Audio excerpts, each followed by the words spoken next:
Thanks so much. It's caricature mom. एक सुनहरी सुबह कैलाश पर्वत की चोटी पर सूरज की पहली किरणें बर्फीले पत्थरों पर नाच रही थी। शिवोहम, एक छोटा सा नटखट बच्चा भोलेनाथ के ध्यानवान मुद्रा में बैठे शरीर के पास पहुंचा। उसकी आंखें चमकती त्रिशूल पर टिक गईं। अरे वाह, ये त्रिशूल तो मेरे खिलौने वाले लाइट सेवर से भी ज्यादा चमकदार है। वो उछलकर त्रिशूल की ओर बढ़ा, पर उसका हाथ पहुंचने से पहले ही भोलेनाथ की आंखें खुल गईं।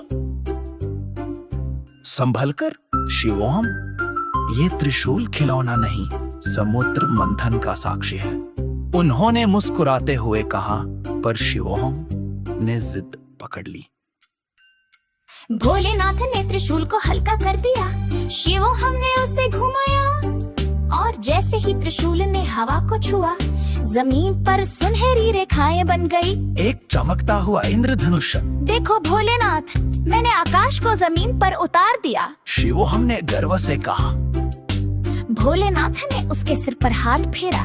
तुम्हारी कल्पना तो समुद्र से भी गहरी है बेटा।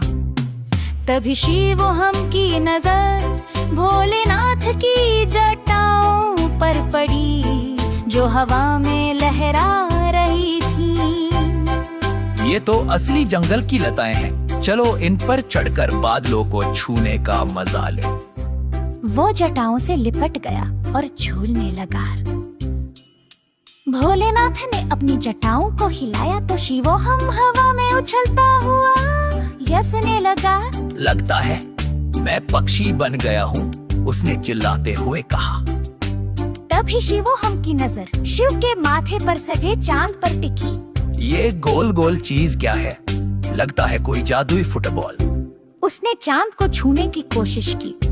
भोलेनाथ ने उसे गोद में बैठाते हुए कहा, ये चंद्रमा है शिवोहम। ये अमृत का प्रतीक है, पर आज तुम्हारा खिलौना बनेगा।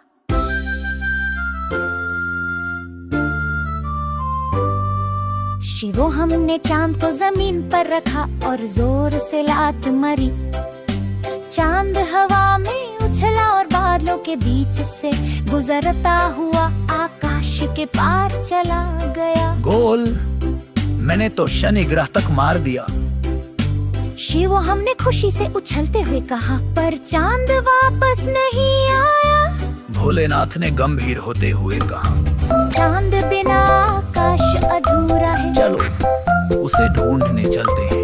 नंदी बैल की पीठ पर सवार होकर वे बादलों के राज्य की ओर चले। रास्ते में उन्हें एक बादल मिला जो रोया जा रहा था।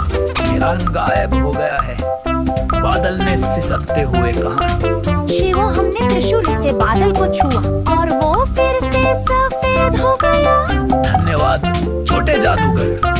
बादल ने खुश होकर उन्हें एक इंद्रधनुषी रास्ता दिखाया। इंद्रधनुष के अंत में इंद्रधनुषालकाय बादल का महल था, जहाँ चांद फंसा हुआ था। महल के द्वार पर एक बादल देख खड़ा था। चांद तुम्हें तभी मिलेगा जब तुम मेरी पहेली सुलझाओगे। देखते ने गुर्राते हुए कहा। बिना पंखों के उड़ता हूँ, बिना मुँह के गाता हूँ, बताओ मैं कौन हूँ? शिवोहम ने सोचते हुए कहा। तुम हवा हो। दैत्य हंसा। गलत, मैं तुम्हारा प्यारा सा चांद हूँ। और महल गायब हो गया। चांद शिवोहम के हाथ में था। भोलेनाथ ने समझाया। ये दैत्य नहीं, तुम्हारी ही परछाई थी। डर असली दुश्मन होता है। वापसी पर शिवोहम ने चांद को शिव के माथे पर वापस रख दिया। आज का सबसे बड़ा खजाना यही है कि तुमने डर को हराया। भोलेनाथ ने गर्व से कहा। थक कर शिवोहम शेर की गोद में सो गया। भोलेनाथ ने लोरी गाई। सो जाओ छोटे सूरज, सपनों में उड़ो,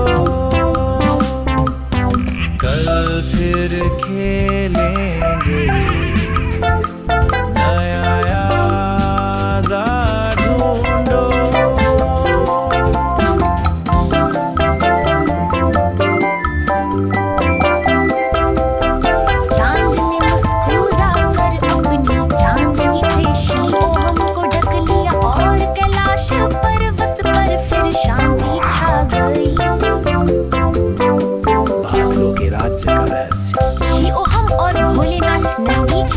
पर सवार होकर बाजों के और बढ़ी।